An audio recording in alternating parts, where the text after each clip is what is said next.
ओम श्री शक्ति नमः। ओम श्री शक्ति नमः। ओम श्री शक्ति नमः। शिव जी के पिपलाद अवतार के प्रसंग में देवताओं की दधीचि मुनि से अष्टि याचना, दधीचि का शरीर त्याग, वज्र निर्माण तथा उसके द्वारा वृत्रासुर का वध, सुरसा का देवताओं को शाप, पिपलाद का जन्म और उनका विस्तृत वृत्तांत। तदंतर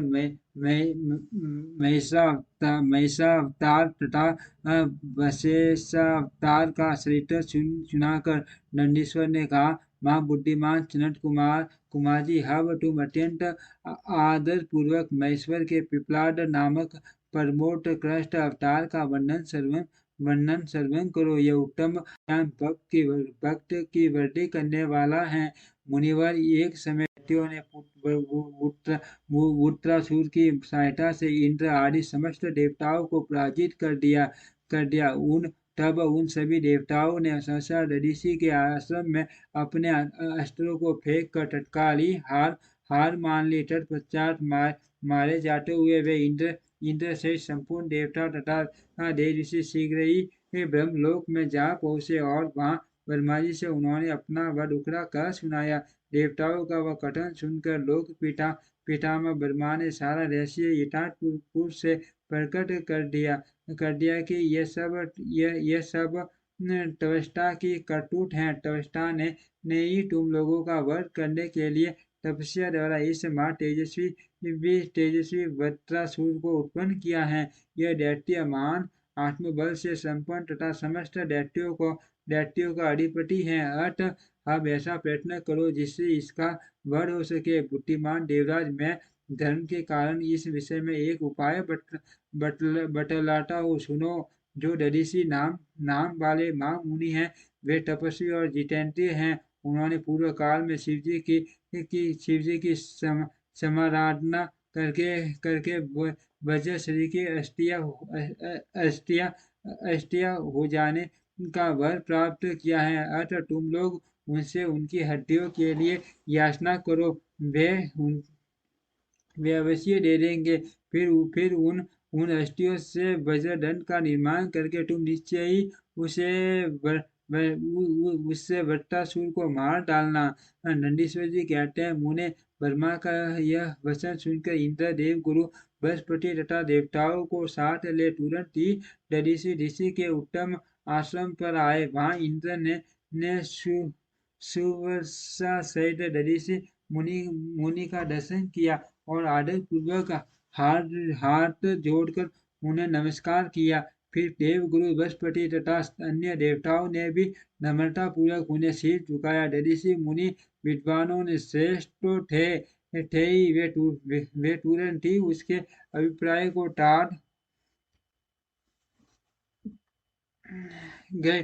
तब उन्होंने अपनी पत्नी सुरवसना को अपने आश्रम से अन्यत्र भेज दिया। तत्पश्चात देवताओं सहित देवराज इंद्र, जो स्वार्थ साधन में बड़े दक्ष हैं, अर्थशास्त्र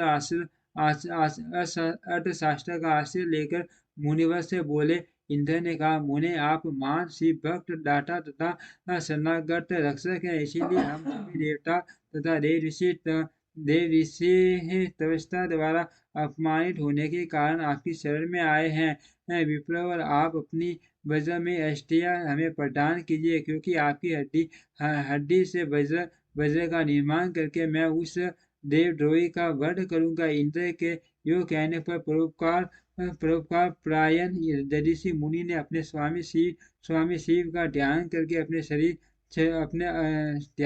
अपना शरीर छोड़ दिया। उनके समस्त बंधन नष्ट हो चुके थे। अतः वे तुरंत ही ब्रह्मलोक को चले गए। उस समय वहां पुष्पों की वर्षा होने लगी और सभी लोग आश्चर्यचकित हो गए। तदनंतर इंद्र ने शीघ्र ही शूरवीर गौ को बुलाकर उस शरीर को छटवाया और उन हड्डियों से अस्त्र निर्माण करने के लिए विश्वकर्मा को आदेश दिया। तब इंद्र की आज्ञा पाकर विश्वकर्मा ने शिव जी के तेज से सुदृढ़ हुई मुनि की वज्र में हड्डियों से संपूर्ण अस्त्रों की कल्पना की। उनके रीढ़ी की हड्डी से वज्र और ब्रह्मशीर नामक बांध बनाया गया तथा तथा अन्य अन्य अस्थियों से अन्य बहुत से अस्त्रों का निर्माण किया। तब शिवजी के तेज से उत्कर्ष को प्राप्त हुए इंद्र ने उस वज्र को लेकर क्रोधपूर्वक वृत्रासुर पर आक्रमण किया। ठीक उसी तरह जैसे रुद्र ने यमराज पर दावा किया था। फिर तो कवच आदि से बलिपाठी सुरक्षित हुए इंद्र ने तुरंत पराक्रम प्रकट करके उस वज्र द्वारा वृत्रासुर के पर्वत शिखर शरीर के सिर को काट गिराया। टाट उस समय स्वर्गवासियों ने मान विजयोत्सव मनाया। इंद्र पर पुष्पों की वृष्टि होने लगी और सभी देवता उनकी स्तुति करने लगे। तदंतर मान आत्मबल से संपन्न ऋषि मुनि की पतिव्रता पत्नी सुरसा पति के आज्ञा अनुसार अपने आश्रम के भीतर गई। वहां देवताओं के लिए पति को मरा हुआ जानकर वह देवताओं को शाप देते हुए बोली। सुरसा ने कहा, ओ इंद्र सहित ये सभी देवता बड़े दुष्ट हैं और अपना कार्य सिद्ध करने में निपुण, मूर्ख तथा लोभी हैं। इसीलिए ये सब के सब आज से मेरे शाप से पशु हो जाए। इस प्रकार उस तपस्वी मुनि पत्नी सुरसा ने उन इंद्र आदि समस्त देवताओं को शाप दे दिया। तत्पश्चात उस पतिव्रता ने पतिलोक में जाने का विचार किया। फिर तो मनस्विनी सुरसना ने परम पवित्र लकड़ियों द्वारा एक सीता तैयार की। उसी समय शंकर जी की प्रेरणा से सुखदायिनी आकाशवाणी हुई। वह उस मुनि पत्नी सुरसा को आश्वासन देती हुई बोली। आकाशवाणी ने कहा, प्राज्ञ ऐसा साहस मत करो, मेरी उत्तम बात सुनो। देवी तुम्हारे उदर में मुनि का तेज वर्तमान है। तुम उसे यत्न पूर्वक उत्पन्न करो। पीछे तुम्हारी जैसी इच्छा हो वैसा करना, क्योंकि शास्त्र का ऐसा आदेश है कि गर्भवती को अपना शरीर नहीं चलाना चाहिए, अर्थात सती नहीं होना चाहिए। नंदीश्वर जी कहते हैं, मुनिवर यो कहकर वह आकाशवाणी उपराम हो गई। उसे सुनकर वह मुनि पत्नी क्षण भर के लिए विस्मय में पड़ गई। परंतु उस सती साध्वी सुरसना को तो पति लोक की प्राप्ति ही अभीष्ट थी। अतः उसने बैठकर पत्थर से अपने उदर को विदीर्ण कर डाला। तब उसके पेट से मुनिवर दधीचि का वह गर्भ बाहर निकल आया। उसका शरीर परम देवी और प्रकाशमान था तथा वह अपनी प्रभा से दसों दिशाओं को उद्भासित कर रहा था। टाट दधीचि के उत्तम तेज से प्रादुर्भूत हुआ वह गर्भ अपनी लीला करने में समर्थ साक्षात रुद्र का अवतार था। मुनि प्रिया सुरसा ने देवी स्वरूपधारी अपने उस पुत्र को देखकर मन ही मन समझ लिया कि यह रुद्र का अवतार है। फिर तो वह माँ साध्वी परमानंद मगन हो गई और शीघ्र ही उसे नमस्कार करके उसकी स्तुति करने लगी। मुनिवर उसने उस स्वरूप को अपने हृदय में धारण कर लिया। तदंतर पतिलोक को कामना वाली विमलेक्षणा माता सुरसा मुस्कुराकर अपने उस पुत्र से परम स्नेह पूर्वक बोली। सुरसना ने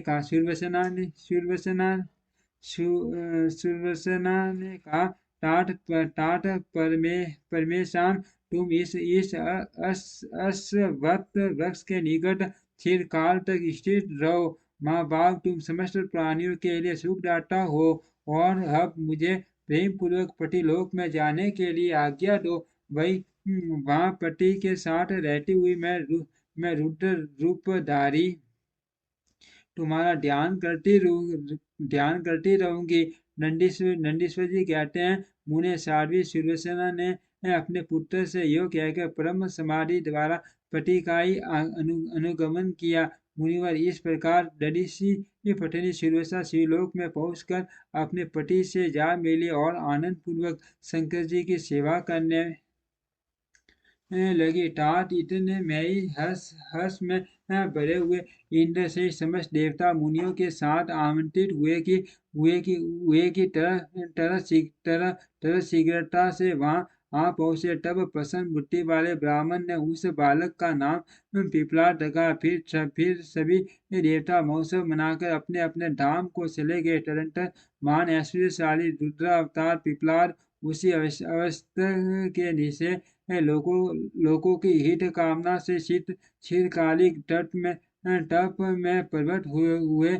लोकाचार का अनुसरण करने वाले पिपलाद पिपलाद का यो तपस्या करते हुए बहुत बड़ा समय व्यतीत हो गया। तदनंतर पिपलाद ने राजा अन अनरण्य की कन्या पंचा से विवाह करके तरुण हो उसके साथ विलास किया। उन मुनि के 10 पुत्र उत्पन्न हुए, जो सब के सब पिता के ही समान महात्मा और उग्र तपस्वी थे। वे अपनी माता पंचा के सुख की वृद्धि करने वाले हुए। इस प्रकार महाप्रभु शंकर के लीला अवतार मुनिवर पिपलाद ने महान ऐश्वर्यशाली तथा नाना प्रकार की लीलाएं की। उन कृपालु जगत में सर की पीड़ा को जिसका निवारण करना सबकी शक्ति के बाहर था, देखकर लोगों को प्रसन्नता पूर्वक यह वरदान दिया कि जन्म से लेकर 16 वर्ष तक की आयु वाले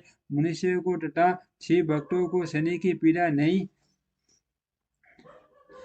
हो सकती। यह मेरा वचन सर्वथा सत्य है। यदि कहीं शनि मेरे वचन का अनादर करके उन मनुष्यों को पीड़ा पहुंचाएगा, तो वह निसंदेह भस्म हो जाएगा। तात इसीलिए उस भय से भीत हुआ गर श्रेष्ठ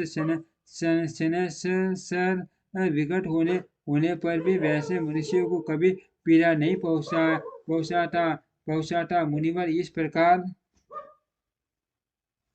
मैंने लीला से मनुष्य रूप धारण करने वाले पिपलाद का उत्तम चरित्र तुम्हें सुना दिया। यह संपूर्ण कामनाओं को पूर्ण करने वाला है। गादी, कौशिक और महामुनि पिपलाद, ये तीनों स्मरण किए जाने पर सनसर जनित पीड़ा का नाश कर देते हैं।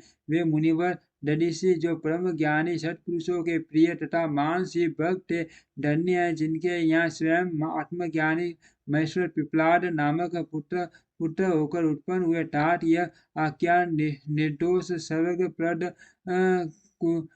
कुग्र जनित दोषों का संहार, संपूर्ण मनोरथों को पूरक और शिव भक्ति की विशेष वृद्धि करने वाले हैं। ओम श्री शक्ति नमः। ओम श्री शक्ति नमः। ओम श्री शक्ति नमः। ओम श्री शक्ति नमः।